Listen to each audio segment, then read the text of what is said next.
Okay. Hello, everyone. Uh, hello. How are you? Well, I'm whoever is here. How are you? And my my mouth does not appear to be working. Uh, Hold on for a moment. Uh,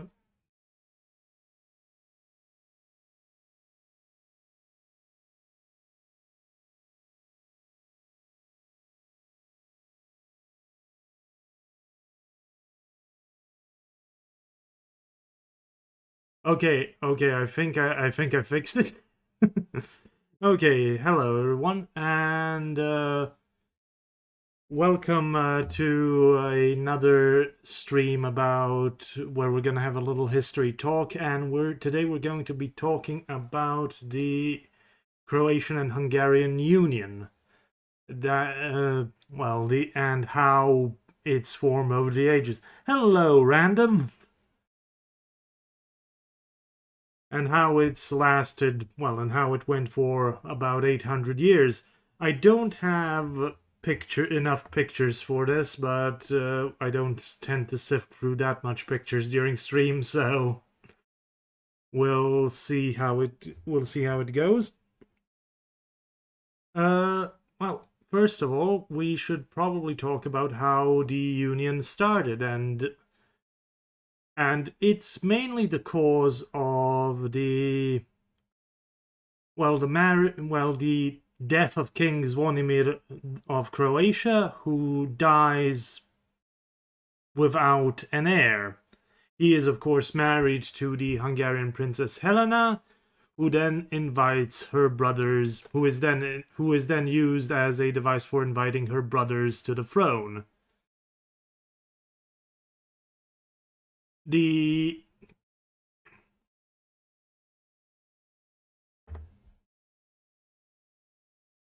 I'm sorry if there's noise in the background.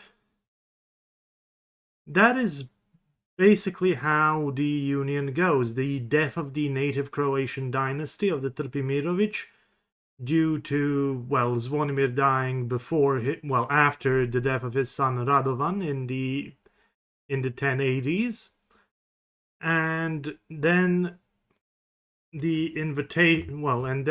struggle for the throne at the turn of the 11th to 12th centuries, ending in the victory and the agreement between the Croatian estates and the Hungarian kings, and the formation of the Pacta Conventa and the Pact of Union. The problem that we have historically with the entire notion of the union is the Pacta Conventa itself, but also the fact that we do not have anything from the 11th and 12th centuries of a political nature. It all comes from later chronicles. It all comes from later records that we try and reassemble what was happening. We start getting the first real law books and records of the political meetings, the diets, the parliaments in the 13th century. So that's at least 100 to 200 years after. So we don't really know we don't have any direct evidence as to how the union functioned, or if the union was seen in a way that we would perceive it today. We do know that both Hungary and Croatia were considered equal kingdoms within the union, and tended to stay out, and tended to function intended to internally stay out of each other's matters, but also affected one another when it was a matter of more serious importance. Most importantly, probably the installation of the new dynasty during the reign of the Anjou kings. the Arpad kings didn't really... During the reign of the Arpads, you don't really have that much input of the dynasty into Croatia. The area of Croatia, the area of Croatian Slavonia, is used... It appears to have been used as an area that would be given...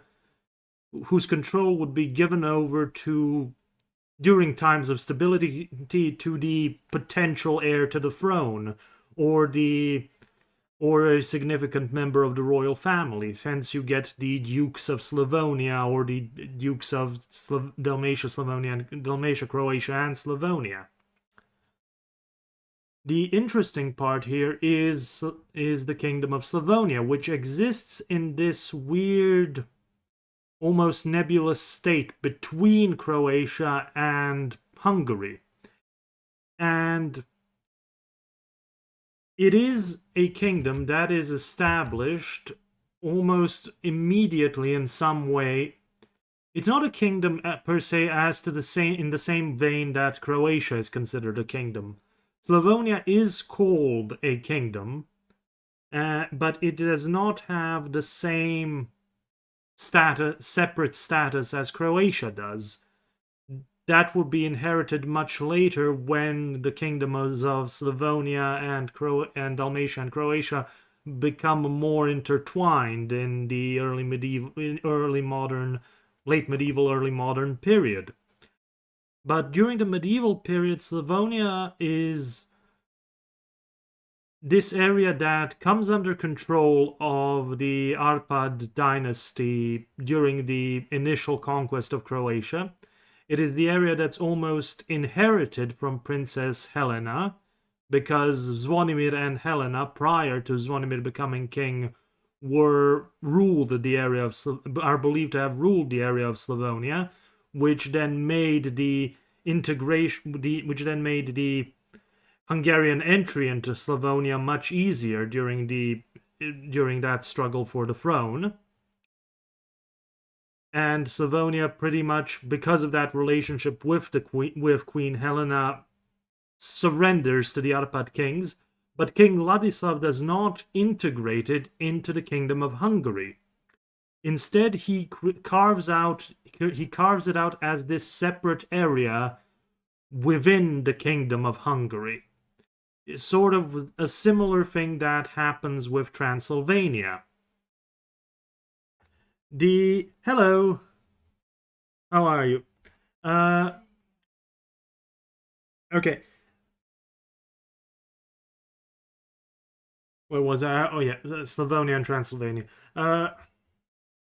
What happens as we go through the medieval period is that we don't really have much evidence of a relationship between Croatia and Hungary, aside from the fact that sometimes members of the royal family get appointed to rule over Croatia and Slavonia. That's the early medieval period. That's the Arpad period. The high medieval period, the Arpad period that I'm talking about. I'm from Croatia.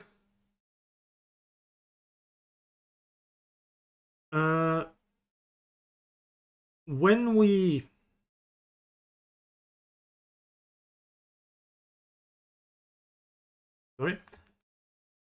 get to the change of dynasty, we see pretty much the first big crisis. First big crisis, the fall of the Arpad dynasty, is followed by this big struggle for, the almost a decade-long struggle for the throne, if not 2 decades, if we were to say that the rule of Andrew III was not exactly that strong. We also get, with the arrival of the Anjou dynasty, we see the first big influence the first big indications that this union that the two kingdoms have an influence on each other, because have influence on each other and have a relationship, because the Croatian magnate Paul Šubić yeah, because the Croatian magnate Paul Šubić is one of the magnates that invites the Anjou dynasty to take the throne.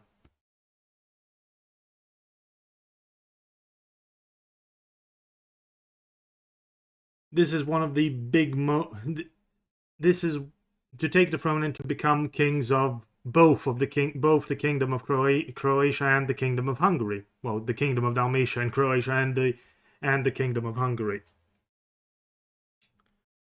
Before this, we have some records of the diets of the estates of Slavonia. We of course have records of the Hungarian diets from the diet of 1222 and the big important bull of 1222, where that is considered to be, well, for the English-speaking audience, it would be the Magna Carta of the realm of Saint Stephen. And it appears that the bull of 1222 was regarded as law in both kingdoms, considering later generations will draw upon it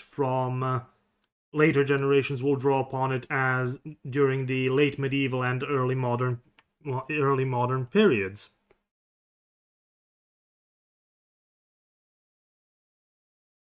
The Arpad dynasty had a almost on and off relationship with how to deal with Croatia, and more specifically, if they were or weren't going to assert control over the coastline or just leave it to under the control of Venice. They also had struggles with Byzantium, which also attempted to assert its former control over the Dalmatian province, but as the empire declined, that was no longer a problem.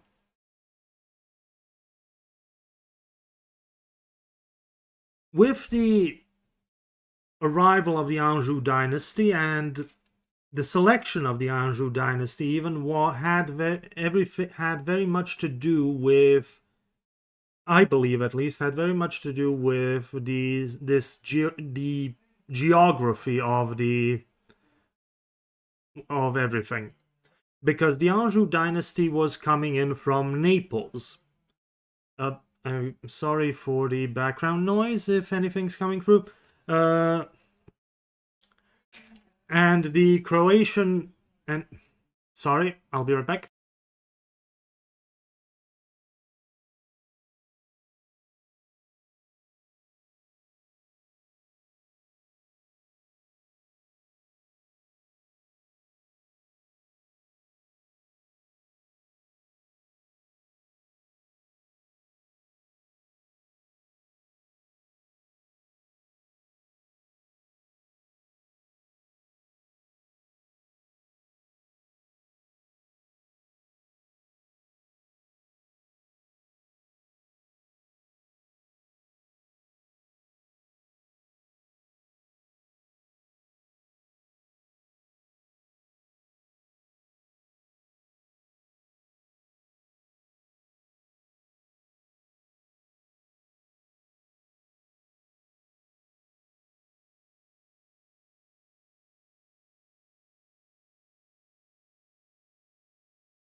Okay, sorry about that. Okay, where was I? The arrival of the Anjou dynasty is very much tied to. And my mouth is not working again. uh, okay, now it's working. Uh, the arrival of the Anjou dynasty was very much tied to geography because the invitations for the Anjous to take the throne came from the largely from the magnates in the southwest of the kingdom, while the invitations for the throne for the Bohemian dynasty at that point came from the north of the kingdom. The entire push for the Anjous had also been related to the relationship with the antagonisms and territorial questions of Venice and its claims on Dalmatia and the Dalmatian communes. And it was considered that the getting closer with the dynasty that's also on the Adriatic would also strengthen the protection from Venice by the Croatian nobility.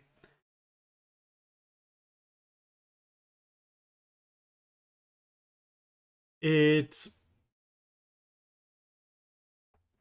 it was the big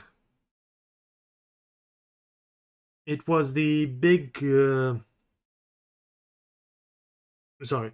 And of course, by that same nature, the Anjou dynasty would take a far greater interest in Adriatic affairs and Dalmatian affairs because of that relationship and claim with the Kingdom of Naples. But again, we don't have much action or changes to the state of the union between Croatia and Hungary. Things appear to be going on as they pretty much have been, with in both kingdoms magnates taking a leading role in the affairs of state, and then promptly getting put down a bit by the Anjou kings until again the crown weakens a few centuries later, a few decades later. The first time that we sort of again get this divide between that something is interpreted as a divide between Croatia and Hungary in terms of questions of the union is the arrival on the throne of, after the Anjou dynasty, of Sigmund of Luxembourg, and the formation of what is known in Croatian historiography as the anti-court movement, which is referring to the anti-Sigismund's court, not even anti-Sigismund's court. It starts off as the anti-court movement in opposition to the arrival of Queen Mary, and again inviting their cousin Charles of Durazzo from Naples to take the throne of Croatia and Hungary, which again succeeds until Charles is killed, and then he is again, and then civil war and all hell breaks out until Sigismund of Luxembourg asserts himself as the new ruler, as Queen Mary's husband. Again, we see a sort of divide happen where the Croatian nobility is acting again in some sort of interest with the dynasty, as in relations to Naples and the entire coastal and Adriatic sphere. But that is also accompanied with but that is not exclusively within the but that is not almost exclusive to Croatia. There's big opposition in Hungary to female rulership, to the arrival of Sigismund of Luxembourg. It is not something where the historical divide between those two things was created far later, and it appears to not have existed, and the opposition to Queen Mary, and the Queen Mother, and then her husband Sigismund of Luxembourg, it appears to have been historically interpreted after the fact. That there was some division between Croatia and Hungary when in reality there wasn't. And the fact that one of the bonds of Croatia, that is to say the viceroy for Croatia, Stephen Lackovic, or Lakvi in Hungary, just happened to be the bond of Croatia at the time when he rose in rebellion against Sigismund of Luxembourg and was then killed for it. He just happened to be in the office at the time. He wasn't really asserting anything in terms of Croatian autonomy or that sort of thing. That appears to not have been the problem during that period. Nobody appears to have even had a good notion of it, I would say.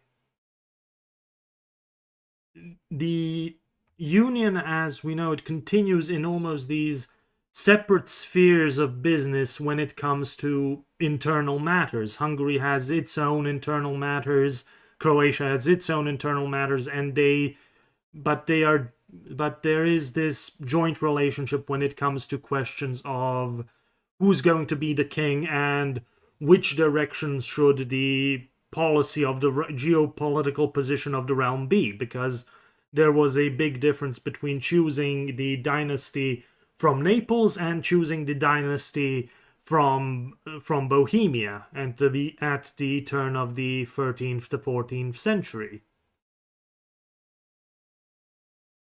This doesn't really happen again after Sigismund of Luxembourg, when the actions and rebellions and civil wars against the kings, well, partially Sigismund of Luxembourg and then later King Vladislav and Ladislav, they don't appear to have this apparent geopolitical divide between Croatia and Hungary. They are dispersed almost everywhere across the realm equally, so to say, and this depends. It is far more of a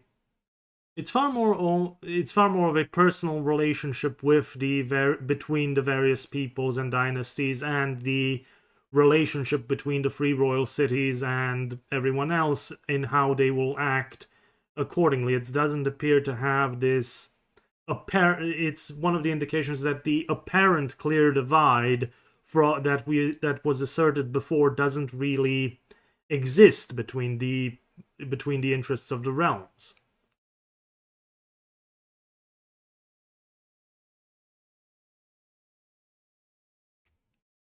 The other thing that happens is that the other thing that happens is that we sorry, just give me a second. Okay. After the mid 15th century crisis, and then the arrival on the throne of King Matthias Corvinus, and his early death, we don't really have during that period much in terms of what happens within this relationship of the Union, because the assertion of absolute power of the crown, as happens during the reign of King Matthias, it's all-encompassing. The same thing that happens during the reign of King Sigismund and then King Matthias is that this assertion of absolutism that they attempt gets them the same problems equally across the realm. King Matthias does make one interesting step in changing things in the relationships between these three kingdoms, between the Kingdom of Dalmatia, Croatia, the Kingdom of Slavonia, and the Kingdom of Hungary, by implementing the authority of the by again combining the authority of the my head was twitching there funnily. By combining, King Matthias combines the offices of the Ban of Slavonia and the Ban of Dalmatia and Croatia, effectively putting the kingdoms of Dalmatia and Croatia and then the Kingdom of Slavonia under the same administration. And this is one of the first big steps that will go towards the administrative unification of, well, Croatia and Slavonia, that will become far more firm in the later decades in the 16th century. The first big divides that we do get inside this union of between Croatia and Hungary is the arrival of the Turks, and not just the general arrival. The Ottoman Turks have been a raiding threat, a menace for that part of Europe for almost 100 years at that point. They arrive during the reign of the first King Louis of Anjou in the mid 14th century. And it's a series of very slow encroachments over the next century, until by the end of the 15th they are directly on the border of Croatia and Hungary. And in this frantic need for defensive resources, defensive support, the first divides between Croatia and Hungary within this whole structure become very clear, because the defense of Croatia becomes very important to Venice, it becomes important to the Papal States, it becomes important to the Italian states, it becomes important to the Habsburgs as the most direct route that the Ottoman raiders can take into Italy, into Austria, while Hungary is still this big chunk of land that doesn't really that only leads into Hungary before you reach the mountains of Moravia and the Galician mountains, and the Carpathians that prevent invasions into Transylvania, which is another interesting part of this whole union. In this big divide, we get there's of course the Habsburg diplomacy and meddling in order to attain the throne of Hungary again, which escaped Frederick III at the beginning of the reign of King Matthias Corvinus in the mid-15th century. And of course and Habsburg diplomacy, with the arrival of the Aguilian dynasty, and which we've covered recently in the videos with the reigns of King Vladislav and Louis II, where Habsburg diplomacy is not just attempting to reinforce these parts of the borders that are of interest to the protection of Austria. They're also trying to cause divides within. They're also exploiting newfound divides between the crown and the nobility, currying favor with different magnates, different nobles, and trying to attain the realm of Saint Stephen again. But whether or not they get it whole or in pieces is not really their problem. But what happens is that the central authority, the kings in Buda, the Jagiellon kings, Vladislav and my model appears to be very twitchy today. Sorry about that. What happens is that due to the very big political shift, very big political and economic shift after the absolutist reign of King Matthias Corvinus, which results in a massive backlash by the decentralized particularist nobility and magnates that reassert themselves in big force onto the new kings, new Jagiellon kings, King Vladislav in particular, and then the young King Louis, who arrives on the scene, I would say far too late and far too young to fix anything. But the complete backlash against Matthias' centralization results in a slow-walking and then rapid economic collapse of the entire realm. Very soon, as you get into the 1500s and the 1510s, resources from the crown, resources from Buddha to maintain the border, to reinforce the border, to pay the troops, dry up. The central government is dependent on the goodwill of the nobility and to defend the border, and the nobility is not really cooperating. The defense is far too fragmented, and particular interests and defense of one zone, it becomes a big free-for-all. Everybody looks after their own properties, their own stuff.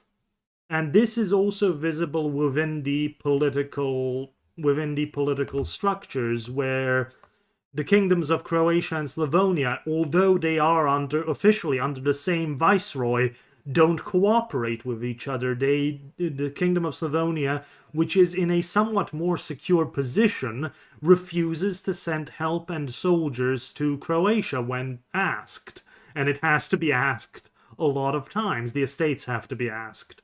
The same happens with Hungary. When King Louis ascends the throne, there are big questions of who is responsible for the defense of which part of the border, and should they all just start interfering with each other in order to help each other, or should everybody stick to their own sections and defend that?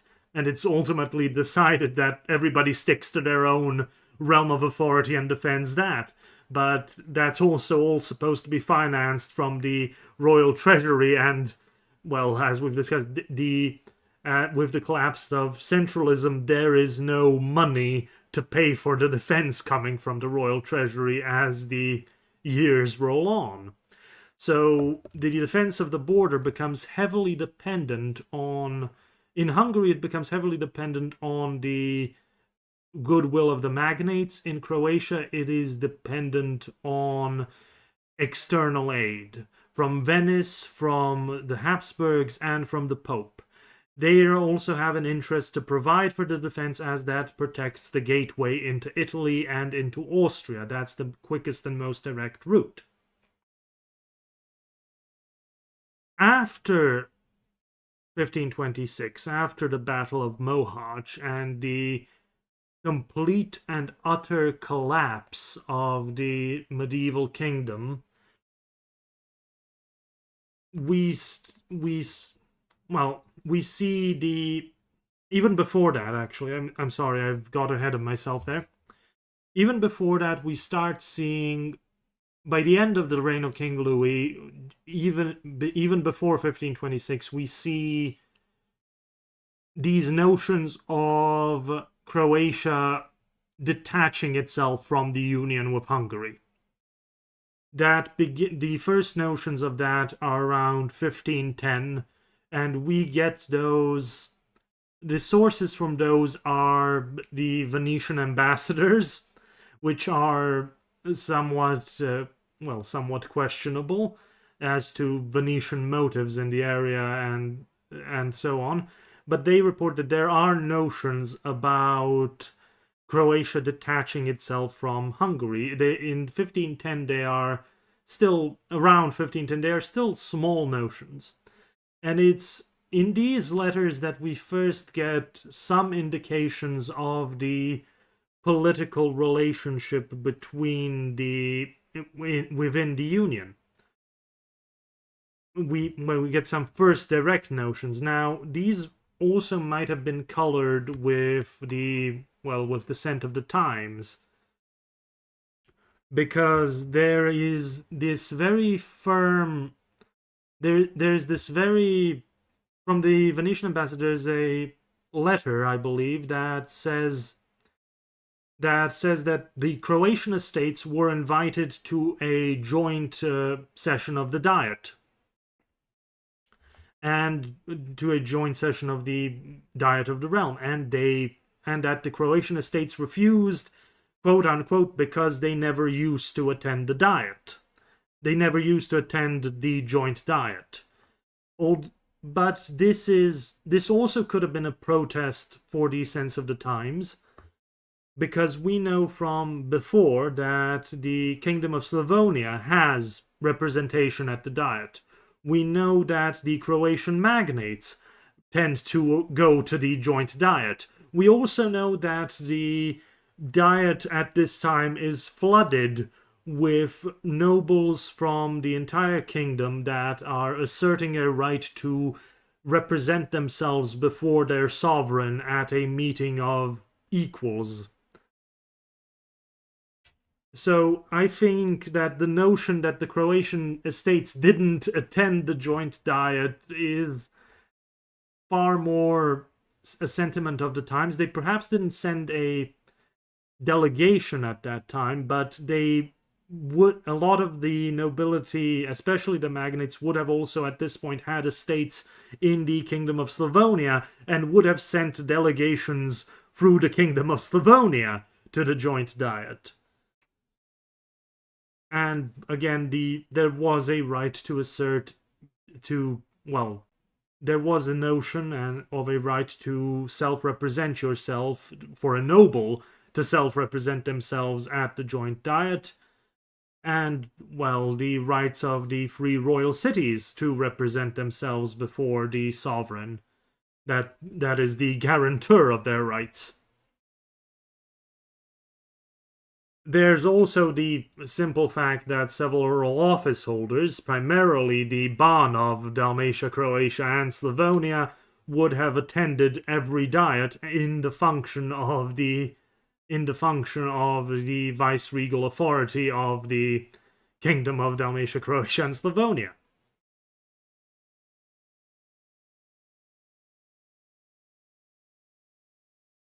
It's also the assertion that during this time, when everything appears to be collapsing, that yes, you would get an assertion that these are two separate kingdoms that are allowed to go their own ways. Because when you do get to that year of collapse in 1526, the year opens with the Croatian estates holding a diet, a parliament, where they are discussing an end to the Union, and whether or not to go with the Habsburg option, the Venetian option, and some even say whether or not to make a separate deal with the Sultan. And there's also other notions that why didn't anyone bring up the idea of independence, but that just wasn't on the cards, because that wouldn't have been wise at the time for a kingdom on the brink of collapse. Similar things are also happening in Hungary with notions whether or not with these debates between a foreign and native-born ruler and the right to election of a king after the death of the previous one, which mired the entirety of Jagiellon rule, and these which draw from the era of Matthias and the election of King Matthias, and then the rise of the Zapolya dynasty under Matthias that then rise to big political prominence in the 1490s and onwards. And that notions are being floated that either Stephen Zapolya or his son János should be elected the new kings of Hungary eventually. First in the period before King Louis, Prince Louis is even born, and then even afterwards, after King Louis, as things start to completely, collapse. After the collapse, after the loss at the Battle of Mohacs, after the occupation of Buda, the first siege of Vienna, the collapse of the kingdoms, the relationships between the two kingdoms become somewhat clearer, because the Kingdom of Dalmatia and Croatia and Slavonia do actually combine into a entity. The estates agree to meet at the same place at the same time. The kingdoms effectively combine, and this question of representation to the joint diet is sorted out that way. The problem is that the kingdoms are reduced to what is known as the relics or the remains of the remains, and this once huge entity is reduced to just this sliver of a border between the Ottomans and Austria.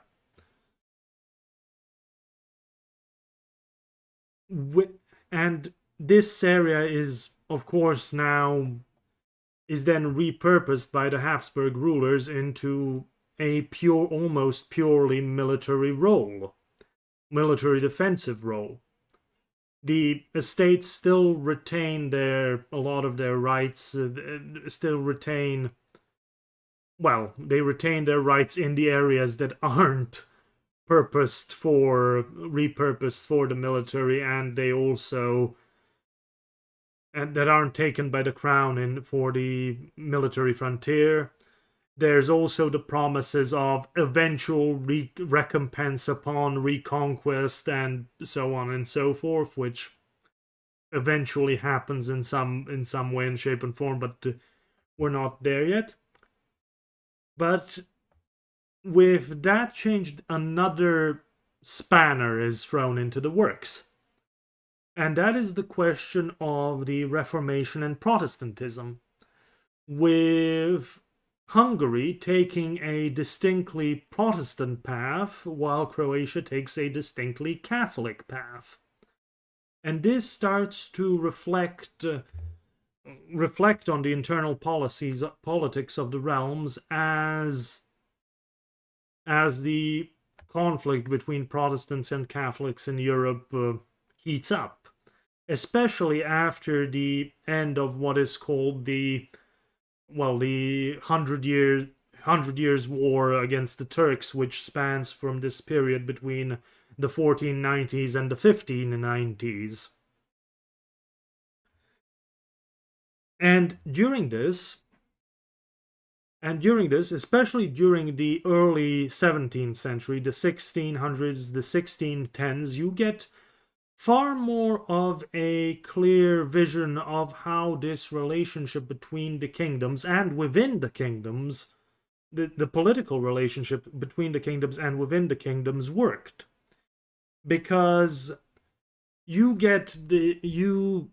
and it's particularly in this vision of the Catholic-Protestant conflict, where the Croatian estates pass a law that bans well, that effectively bars, I'm going to use the crude term, citizenship from Protestants. That bars Protestants from owning property within the territory of the Kingdom of Dalmatia, Croatia, and Slavonia. The Croatian estates can pass this law by themselves without ever referring to the joint diet, because that is a law only for the territory of Croatia. And it is ratified through royal assent from the emperor and so on and so forth. The Hungarian estates will, of course, object to this, and it will be the Hungarian, especially Hungarian Protestant estates, will of course object to this, and it will be a topic of discussion for debate for next 200 years, and it will be attempted to remove that law in order to allow the Protestant nobility of the realm to own property within Croatia, but that will never really, that does not get passed until that doesn't get gotten rid of until the 19th century. But what appears to result from this is that Croatia is in this unusual position where it has a right to accept any law passed at the joint diet, accept or veto any law passed at the joint diet for itself, for the territory of Dalmatia, Croatia, and Slavonia, while it also can pass any law for its own territory. While Hungary cannot assert while the joint diet cannot assert any law onto Croatia without the agreement of the estates of Croatia. This partially comes from, I believe, this newfound relationship between, the Hungarian estate, the Hungarian diet, the Croatian diet, and the crown, which allows this sort of relationship to exist and allows it an almost legal ambiguity to sometimes exist to the benefit of the Habsburgs and the crown, in order to act as arbiter between these estates, because there are interests of the Hungarian estates in Croatia that the Habsburgs can then leverage onto the Hungarian estates later. Or at least think that they can leverage. This relationship with this, it's also interesting that within the structures of the separate kingdoms themselves, of the Kingdom of Croatia and the Kingdom of Hungary, is that something happens in Hungary that doesn't happen in Croatia. Is that in Hungary, the magnates, the richest of the richest, the big prelates, the big nobles, manage to detach themselves from the rest of the estates into a separate house of magnates within the parliament, while the rest of the nobility, the other estates, are in the House of Representatives. This bicameral structure doesn't happen in Croatia. Instead, it is attempted. The Croatian magnates attempt to separate themselves from the rest of the Croatian estates, but the rest of the Croatian estates won't have it. They don't agree to it. And because the magnates in Croatia are also the magnates in Hungary, they just attend the joint diet and the big gathering of all the magnates instead of attending the smaller diet in Croatia. And Croatia remains a one-house parliament for the foreseeable future until 1918. This is still not a big problem. I mean, it's still not a big problem within the relationships, and this sort of detachment of the Croatian magnates from the Croatian estates a bit allows them to start also hanging out more with the Hungarian magnates, which of course creates these relationships that then lead to the 17th century conspiracy of the magnates, the Franco-Panzrinsky conspiracy, and all those events. Because it wasn't just the Frankopan and the Shubidzinskis that were involved in the conspiracy. There were a number of Hungarian magnates involved in all of that.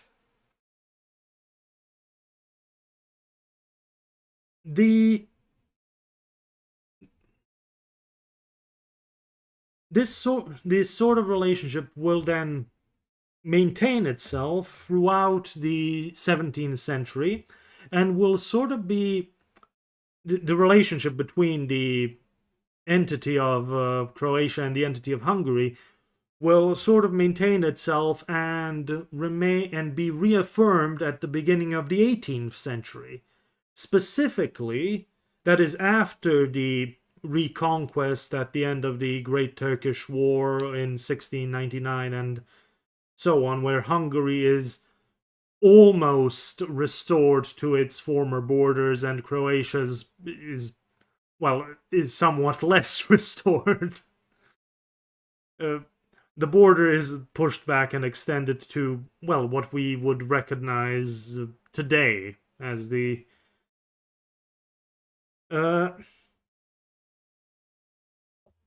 we see the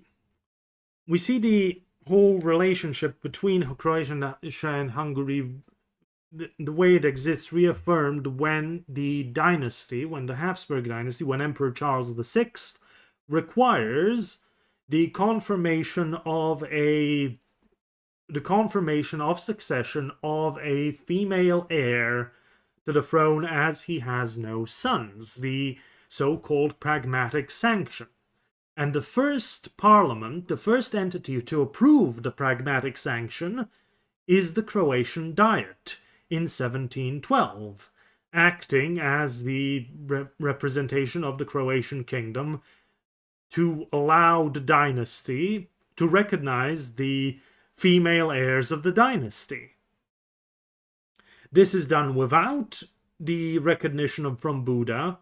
This is done before the Emperor Charles tries to affirm this in other parts of Europe and the Holy Roman Empire and so on. And it's done with basically a reaffirmation of the current state and relationship between the crowns, between Croatia, Hungary, and the crown.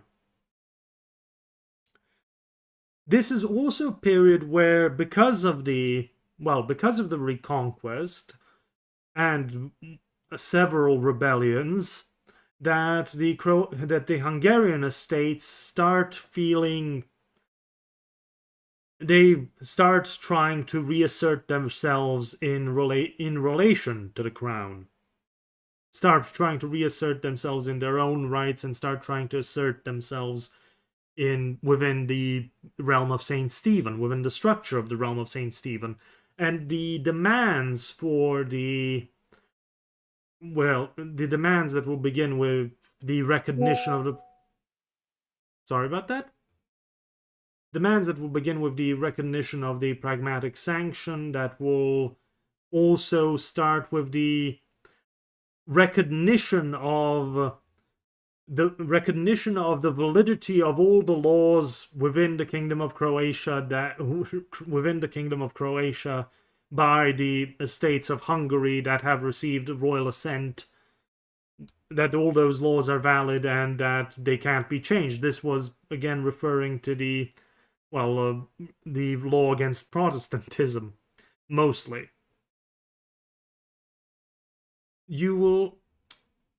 And the relationship will sort of be affirmed that this is how things worked, as it is how things have worked. Then we will then enter the period of reform, the period of the Theresian and Josephinian reforms of the reforms of Empress Maria Theresa and Emperor Joseph II. When Empress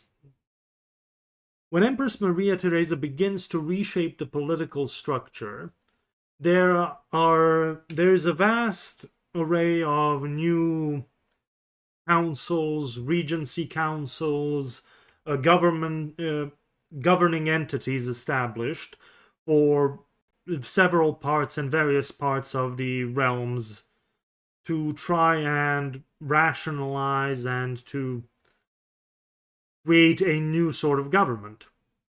This also, of course, creates a regency council for, well, a vice-regal council, a governing council for Hungary. It creates a royal governing council for Croatia. But the Croatian estates will have great opposition to this governing council and refuse to cooperate with it, asserting that they can assert the same rights through the traditional structures such as the Croatian Diet and so on and so forth.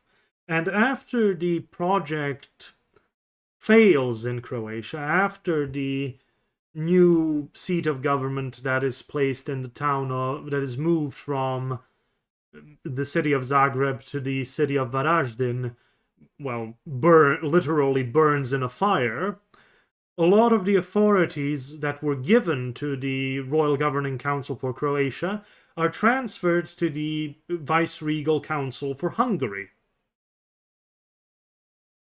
And this will form this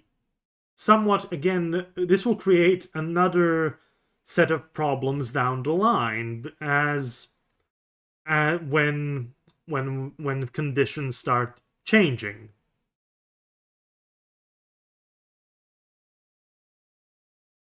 When Empress Maria Theresia dies and is succeeded by her son Joseph II, Joseph II attempts such radical, non-traditional reforms of the kingdom that attempt to almost completely remove the traditional structures, the traditional internal divisions within the kingdoms.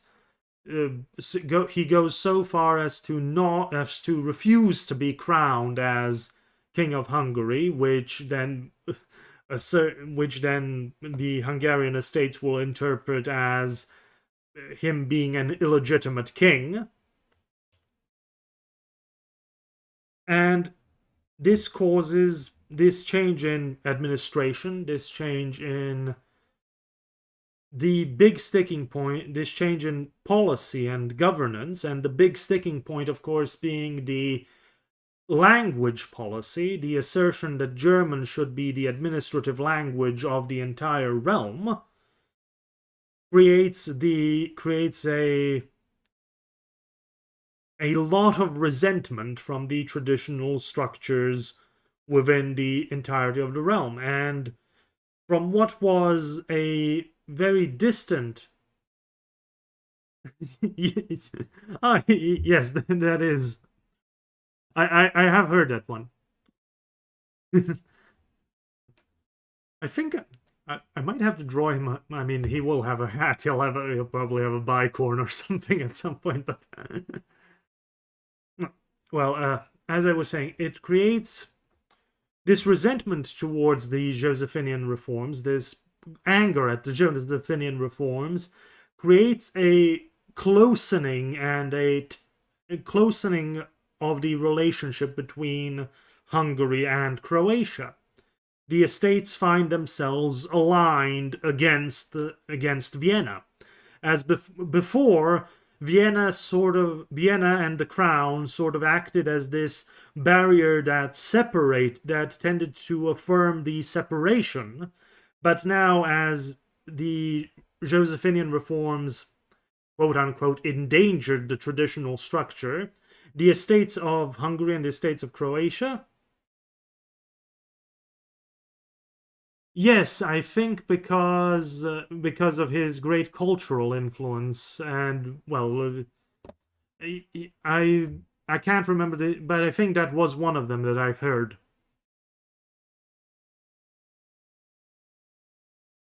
The King of Music. Where was I? I was at, yeah. There is a closening of the relationship between the estates of Croatia and Hungary against the Josephinian reforms, and when that moment of pushing back against the reforms comes in 1790, it is a it finds Croatia agreeing to a lot of it finds Croatia agreeing to a lot of different sorts of reforms that will, well, bring the relationship between the two kingdoms closer. But it is a great shock when the Croatian representatives arrive at the joint diet in 1790 and find that the Hungarian estates are insisting on the use of Hungarian or as the on the use of Hungarian as the official language, while as the Croatian estates expected a return to the traditional Latin, as had been used before. And when there is an attempt to assert Hungarian language laws onto Croatia, there is the and several other things. There is the moment in the House of Magnates when the Croatian Ban rises up and says that a kingdom does not prescribe laws onto another kingdom, and it is asserted as this one of these big moments of regnum regrum non prescribit leges, that it is asserted one of these big moments of assertion of Croatian independence, of Croatian autonomy, of Croatian independence, while it was a move to a return of the traditional relationship that asserted Croatian autonomy instead of this new move towards political subjectivity. The 1790s will see some laws introduced, Hungarian as a second language in schools, along with German and so on and so forth, sort of compromise solutions between the two positions, as the 1790s also bring about the big, far more important political changes in Europe with the rise of the French Revolution and then of, well, and then of the threat of Napoleon. Hello! And we see this big moments when loyalty to the dynasty is reaffirmed, where everyone joins against the French, where Hungary refuses to rebel for the sake of the French Revolution. Now, I think a part in that refusal is played by the late 1790s conspiracy of Abbot Martin, where one Hungarian abbot tried to incite a revolt among the plan was to incite a revolt among the Hungarian nobility and then incite a revolt among the Hungarian commoners to overthrow the nobility, which of course then which was detected. The Abbot Martin was arrested, and it was sort of and the whole thing was shut down. It went nowhere. But I think that, as in a lot of places in Europe, the notions of the French Revolution were, especially at the time of the Jacobin terror and news of that spreading throughout Europe, were quite distasteful, and that left a big mark on the rest of Napoleon's attempts and conquests at diplomacy, and attempts at undermining the whole Habsburg structure and everything. There's even the saying from Napoleon's foreign minister Talleyrand in regards to Austria and the Habsburg monarchy, that if he attempted ever to dismantle that structure, it could never be put back together again. In a way, warning him to act very carefully. The after the after the Napoleonic Wars, there is a sea change in the territorial expanse of the Habsburg Empire. It no longer had Belgium. It no longer had these sorts of little disparate parts. It managed to consolidate itself into this structure that would last and be, well, slowly taken apart through the 19th century. But it leads us into the era of Franciscan absolutism, so-called because of Emperor Francis, also called the era of Metternich, where Prince Metternich is, well, blamed for everything. Although I would say undeservedly blamed for everything, because he is not really given his advice on reform of the empire is never listened to. But even Metternich's idea of reform would not have followed traditional structures. He had a similar notion of reform as Joseph II did in creation of these non-traditional borders and everything that would have very much upset the diets and the estates. It's as we go through that era of Franciscan absolutism when nationalism becomes a big problem. It begins almost immediately with the end of the Napoleonic Wars, where Metternich is shocked at the rise of, well, German nationalism, Italian nationalism, and then nationalism throughout the other entities of the empire. And Hungarian nationalism had already asserted itself in the 1790s as a force to be considered. It leads all to the changes in the 1830s when the diets are again reopened, when the political debate within the traditional structures is allowed to resume, traditional governance sort of slowly resumes. But that also happens in the moment where the nationalist movements come into their own. The Croatian National Awakening movement is founded. The many traditional poems, many traditional songs, national anthems are composed.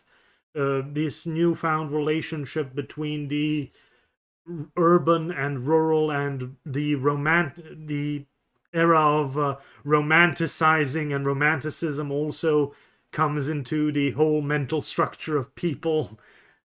The notions of the noble savage peasants who have kept up the national traditions alive from all of these foreign influences that have affected the nobility, and so on and so forth. And with the reopening of politics, all of these emotions and everything come into the political sphere. And the big questions of the relationship between Croatia and Hungary are reopened in the 1830s and beginnings of the 1840s. You get the language debates, the assertions of traditional rights by the Croatian nobility slowly moving to similar national assertions against Hungary. The demands for a return to Latin are replaced by the assertion of the Croatian language within the Croatian Diet in the 1840s. And the language debate in the Joint Diet continues. So much so, and it can get quite heated at moments. So much so that in one instance, one Hungarian representative gets angry at the Croatian representative that is speaking in Latin, and he asks the speaker, the presiding officer, I think at that point the Palatine also, to please tell the man to start speaking in the Hungarian as has been prescribed as the official language of the Diet. To which the presiding officer tells the Croatian representatives to start learning Hungarian because that is the official language, but also tells the Hungarian representatives to stop pretending that he can't understand Latin because he has heard him speak it for the last 30 years or so.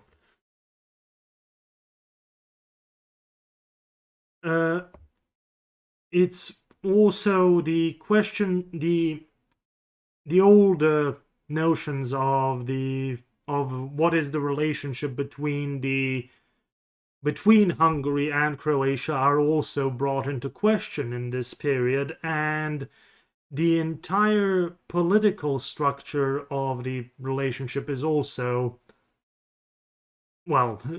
starts to also get undermined through regrettably historical research. Well, politically motivated historical research. It had been the traditional right of it at that point affirmed itself as the traditional right of the Croatian estates for the Croatian representatives at the joint diet to have the right to speak first during debates and speak last during remarks and criticism of the government's or the crown's policies and those sorts of things. But all those rights, that traditional structure, and then also the question of the nebulous relationship of the Kingdom of Slavonia between the Kingdom of Croatia and the Kingdom of Hungary are also brought into question. Because Slavonia, well, the counties within the Kingdom of Slavonia have double representation. They send representatives both to the Diet of Hungary and the Diet of Croatia. They exist in this area where the question of which laws should apply to these counties that exist within the Kingdom of Slavonia. Naturally, the Croatian estates and the Croatian Diet asserts that it is the laws of the Kingdom of Dalmatia, Croatia, and Slavonia that apply there. Hungary asserts that it is the laws of Hungary. This is then further undermined through these political struggles. Also reflect themselves on the needs to try and start, quote-unquote, winning these political struggles, which leads to changes of interpretations of the traditional documents and looking more closely at what has been considered tradition and the entire basis of the relationship between the two kingdoms. It is then that we get the notion of the Pacta Conventa, the entire basis of the union in 1102-1105 being a forgery. That the assertion that this entry into the chronicles is a fake, and the Hungarian position at that point is that the Hungarian position of the Hungarians that want to assert Hungarian authority over Croatia assert that if the chronicle entry is not in the right date, that it doesn't record what actually happened, that it is highly questionable, then everything that it says must be fake. Thus, the entire relationship between the kingdoms must be fake. And it starts to assert the notion that Hungary and Croatia, that the estates of Hungary and the estates of Croatia never made a deal. That there was never a deal between the estates of Croatia and the crown and the kings of Hungary. That Croatia was conquered, and thus only Hungarian law can apply in the entirety of the rest of Croatia. This, of course, goes against 700 years of tradition at that point. And, of course, it causes panic within Croatia, and Croatian circles emerge to respond to these notions. Sometimes very ineffectively, because some notions of nationalist propaganda and so on, and some national interpretations of history would rather have this notion of conquest in order to assert a national struggle, rather than this gentleman's agreement that happened long time ago that fortified this relationship between the two kingdoms that has existed for 700 years. Within Croatia, there are almost two different movements that support this. One that asserts independence, one that will start to assert itself for independence, one that will assert for a closer relationship, that will assert for a reform of the relationship between Croatia and Hungary, or Croatia and Vienna. But things start to get heated in the 1830s and 1840s.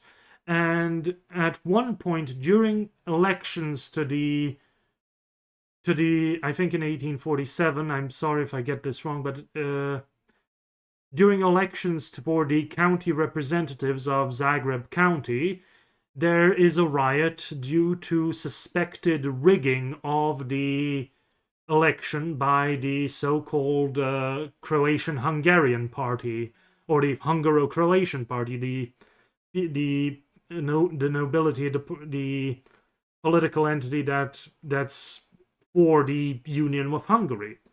This causes a riot and people get shot, and these are known as in Croatia as the July victims, and they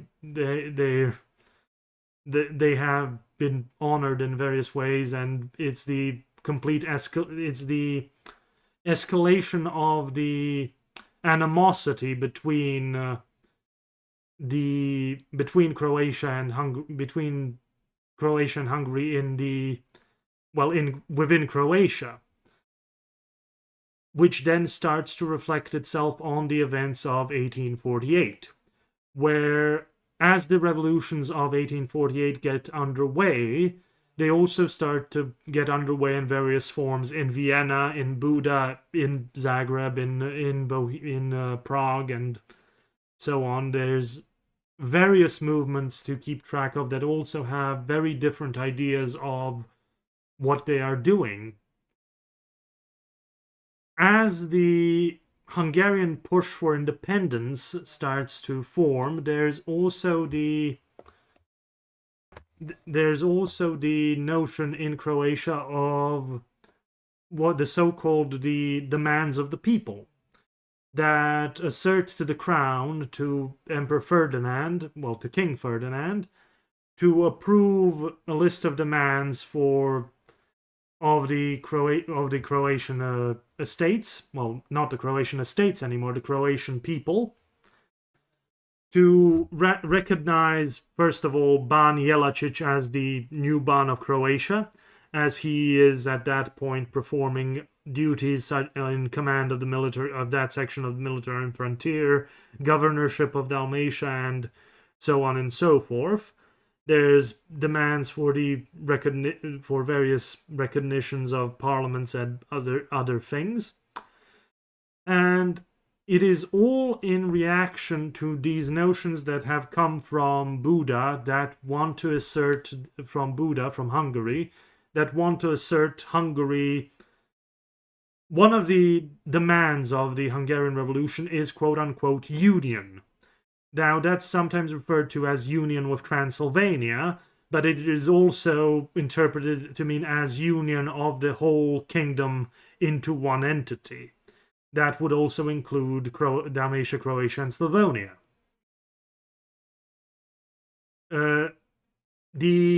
animosity, but the animosity of the the Croatians towards Hungary had grown during the 1830s, the 1840s, and the assertions of the language laws, the different other administrative laws, and everything, and then the July victims of 1847 to escalate into this fervor of loyalty to the dynasty again, to anything that to sort of, if the Hungarians are against the dynasty, then we are all for it. Which then exhibits with the Jelicic's invasion, Jelicic's entry into Hungary to crush the rebellion. Before that, there's the declaration of the Croatian parliament, and that declares an end to the union of Croatia and Hungary in 1848, which does effectively politically end the union, which is recognized by the victory of Vienna against the revolutionary movements of 1848, 1849.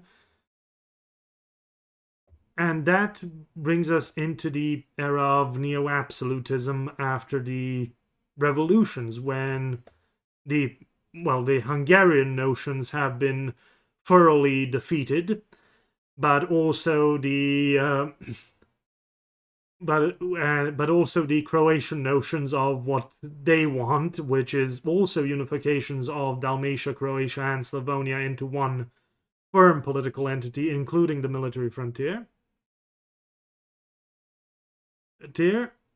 which Croatia also didn't get. There's a saying in Croatia, the story that when neo-absolutism wasn't declared, but when Emperor Franz Joseph asserted his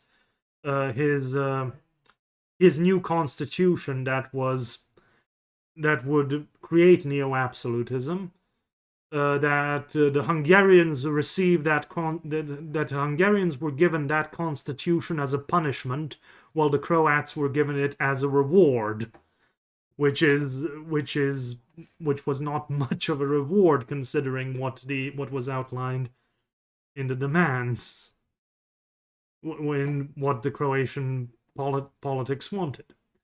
Neo-absolutism was again an almost Josephinian attempt at reform.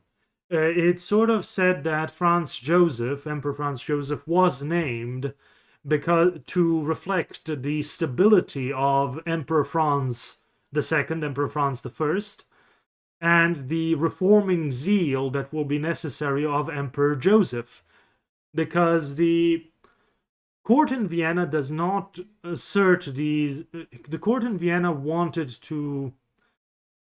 begins to want to reform the empire, and it again attempts to assert the language laws, mandatory speaking German. It ignores the traditional political structures, again attempts to bureaucratize the state, create this non-nationalistic machine that will carry on working no matter what the various nationalists and the state and people want. The notion of neo-absolutism is create this efficient economy and state in order so that nationalism doesn't matter, that the state will exist and everything else can happen within it. But the language laws the mandatory German is necessary for the state to function as a united administrative apparatus. This, of course, doesn't work. This, of course, doesn't work partially because the economy of the realm is not good enough, partially because the nationalist sentiments are at this point incredibly entrenched. And then wars are lost. Primarily the war against Italy in 1858, when the state is again. You'll find that in history the Habsburg monarchy is constantly on the brink of bankruptcy. It's an entire theme. Almost any point, any point you can point to any point in the 19th century, the Habsburg monarchy is on the brink of bankruptcy, more than likely. And this forces the emperor's hand to again attempt a quote unquote return to constitutionality in the 1860s. Okay. The line.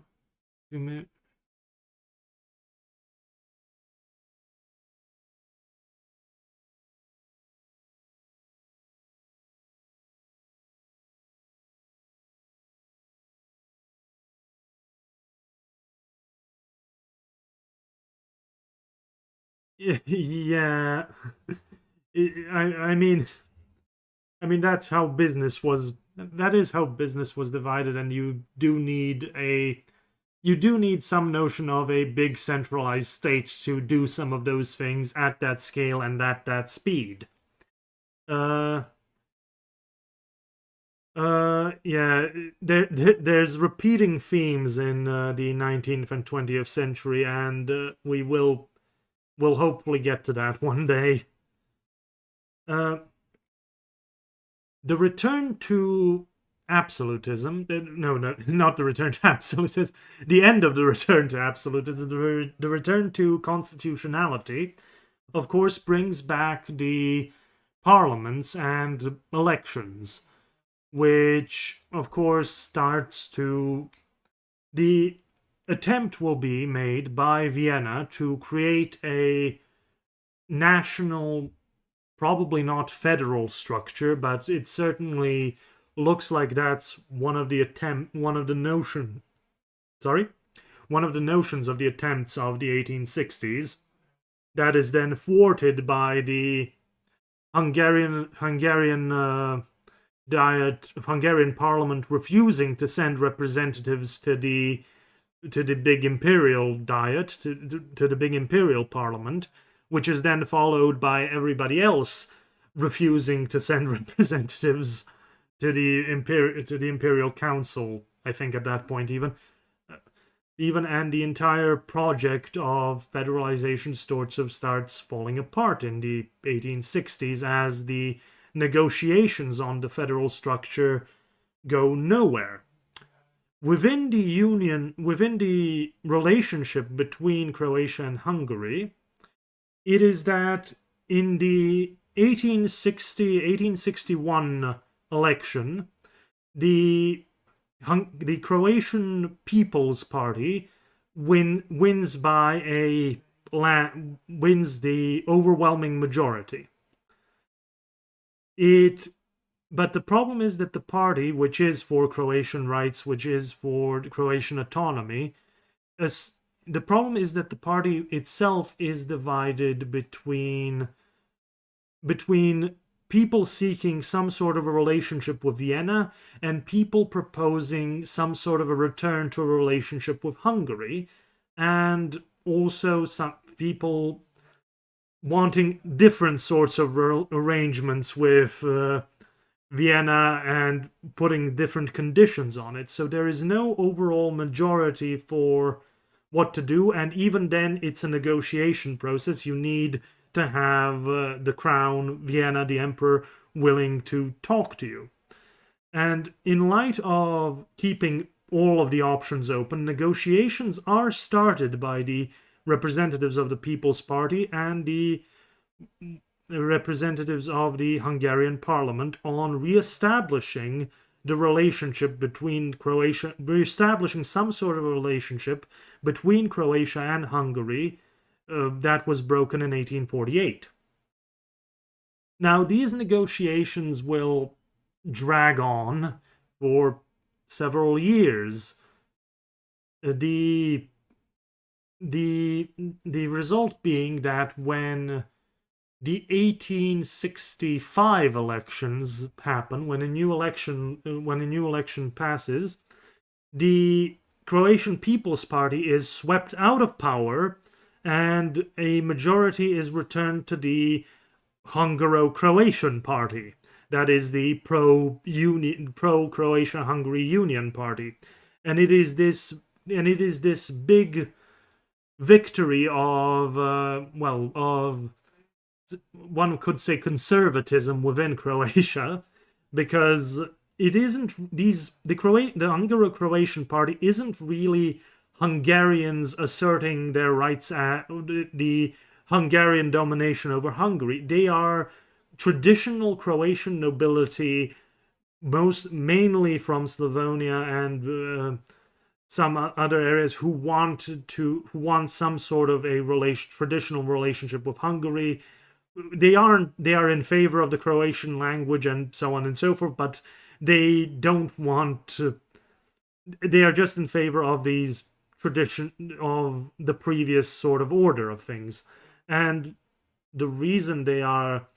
I mean, the 1860, the 1865 elections are conducted under a very restricted census. It is only a very small percentage of the population that gets to vote. It is mostly landed nobility and rich people that get to vote. But and of course, there are notions that the 1865 election was quote unquote rigged against the Croatian People's Party. But considering the conditions of and the events of the previous 4 years and how the entire negotiation of a relationship was getting nowhere under the Croatian People's Party, I am inclined to believe that the swing against it might have been legitimate. Because, I mean, the voter influence operations are almost always the same, and yet elections still have swings, so to say,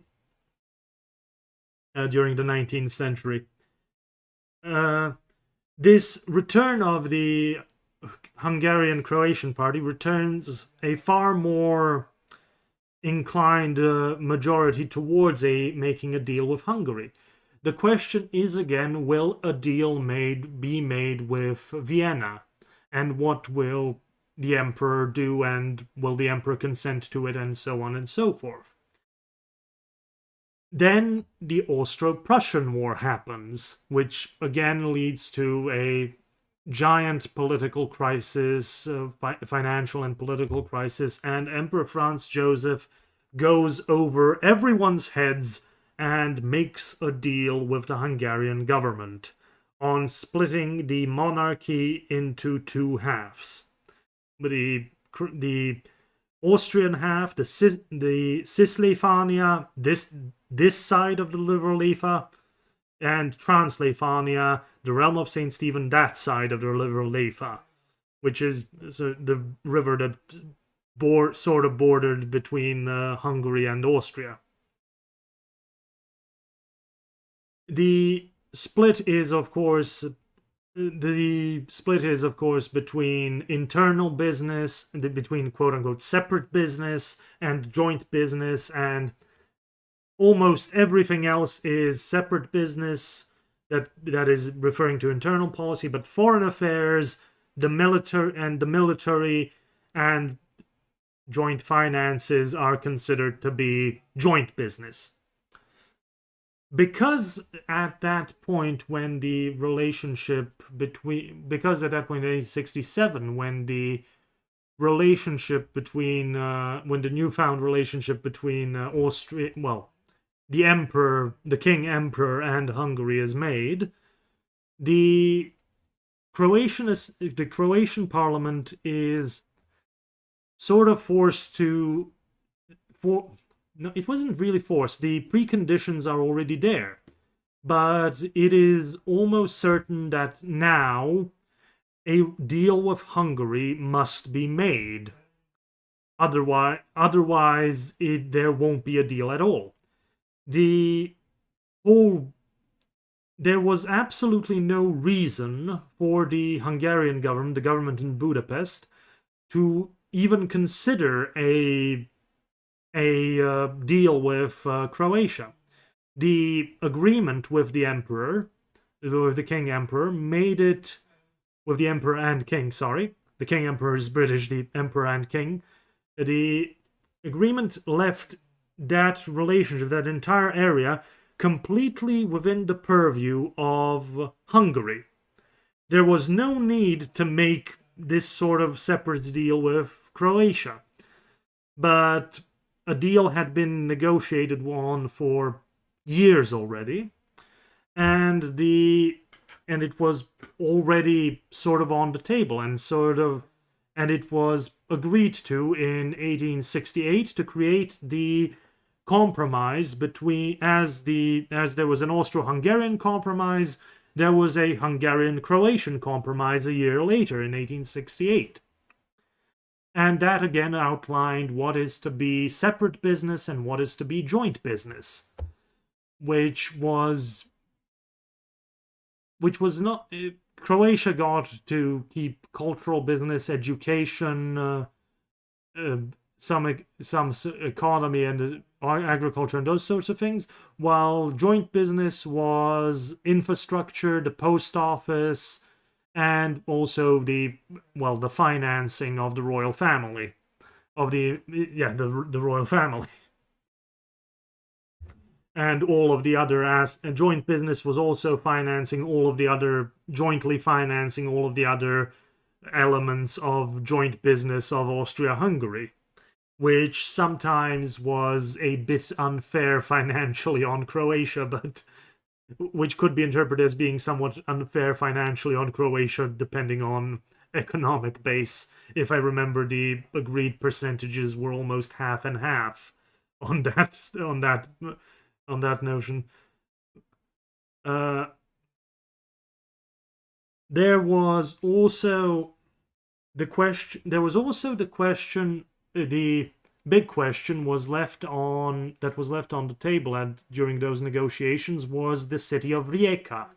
That is to say, the port of Rijeka, and should it be considered how it's to be treated, because the government in Budapest wanted firm control over Rijeka, and as the negotiations dragged on, very much specifically on that point, there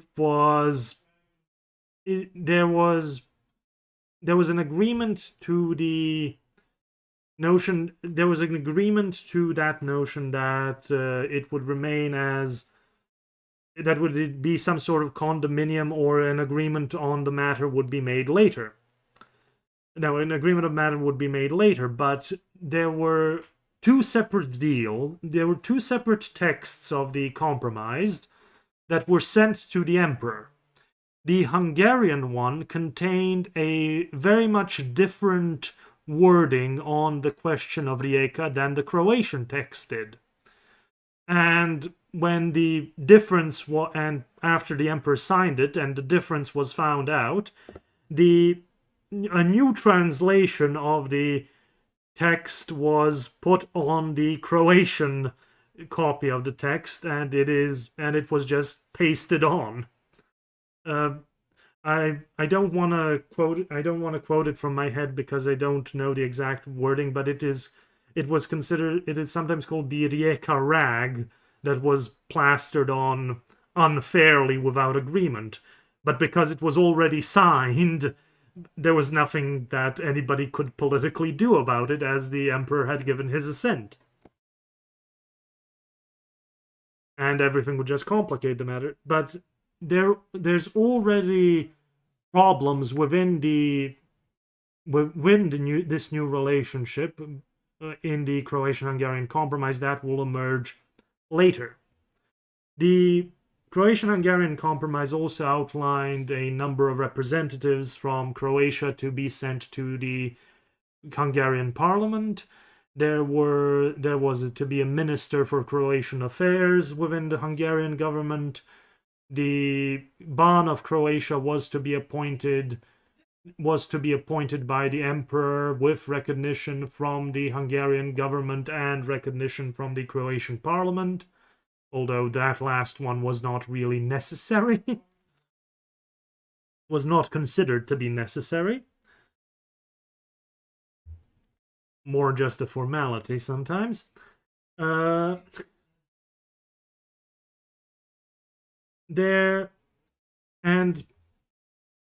this sort of relationship would and this sort of the Croatian-Hungarian compromise is considered to be the first constitutional document for Croatia. Now, okay, and this relationship between Croatia and Hungary will continue within that framework of the compromise, with occasional tensions until the end of the Union in 1918. Well, actually, I would rather say 1914, before the introductions of military governance and military laws and so on and so forth, where the empire sort of starts to where the empire comes under everything comes under military dictatorship, and the empire slowly starts to collapse.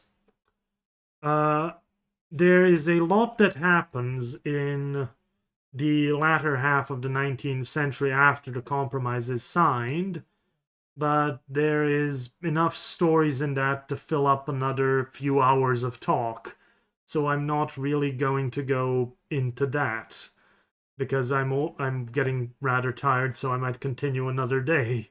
But I'll end things here with the establishment of the Croatian and Hungarian compromise, and maybe we'll continue this talk more specifically on the matters within that another day. Does anybody have any questions? And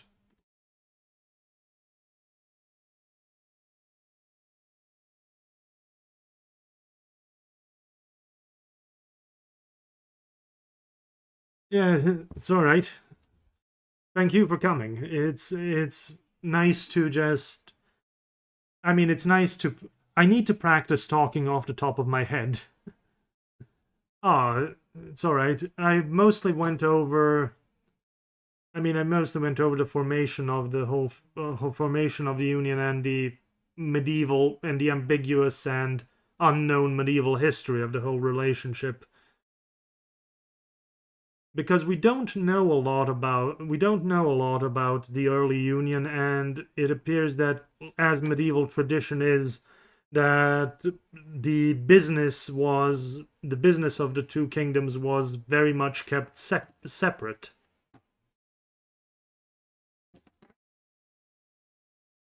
Until the. Oh, thank you.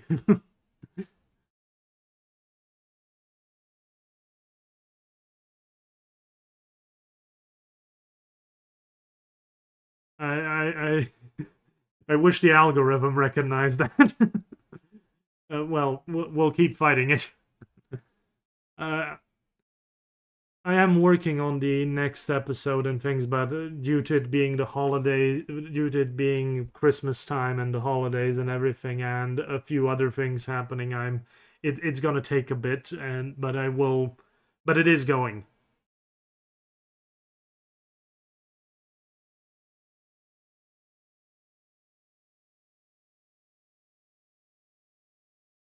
It's honestly, when you look at the whole Croatian and Hungarian compromise and the problems that happen during it, there is almost no reason why a Hungarian living in Hungary at the time would even be aware of those problems, because they are very much problems that would only be experienced in Croatia. Oh, thank you. I hope it's useful.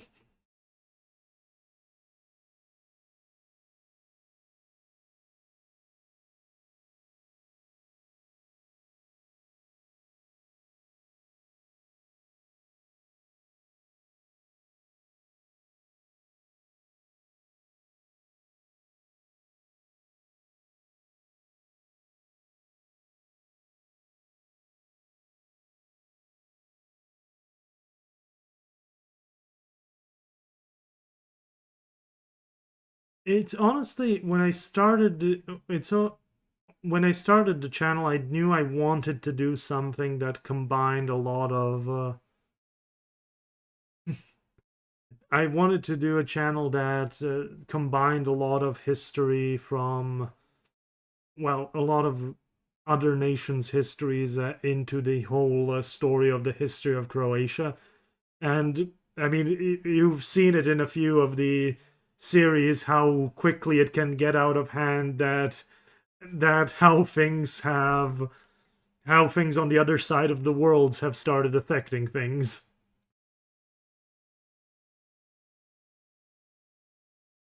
And yeah, it's honestly, when you're studying history as history, and when you're studying Croatian history, you know the relationship with Hungary, especially during medieval times, is almost glossed over. It's you have these moments where it becomes necessary to talk about it, but we don't get taught the Hungarian part of the medieval history. And a lot of the inspiration from the dynastic history has come from my studies of the English dynastic histories, and how English history, how British history has framed the how British history has framed their history in terms of rulers and dynasties. Now you can do that up to a point here with medieval history, and I mean I have a very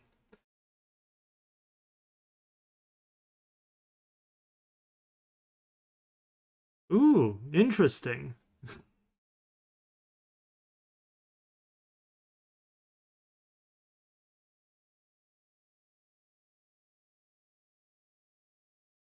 I, it's honestly interesting to meet people who can trace their family lines like that, who can trace their family lines like that, because well, being descendants from mere peasants sometimes doesn't really help. You don't really have that being being a descendant from peasants and fishermen and boat builders, you don't really get that history.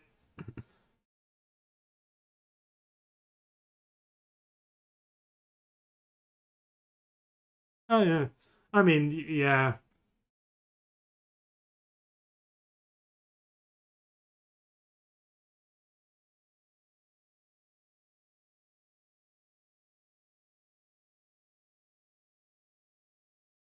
Uh, I have another appointment to get to in a few minutes. So I will be leaving you right now. Thank you all for coming, and see you next time when we'll talk about something else. I'm not sure it will be next week, but well, you'll see the announcements. You'll see the schedule and everything. So, thank you. Have a good weekend, and well, there'll be time for Merry Christmasing. Oh, hi, Commissar. You were lurking there, weren't you? You were lurking there the whole time, or?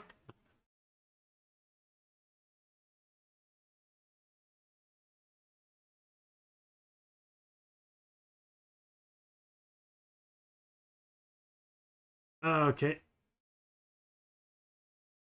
Everyone, see you later. Well, you missed everything then. Okay. Bye bye. See you later. Take care, everyone.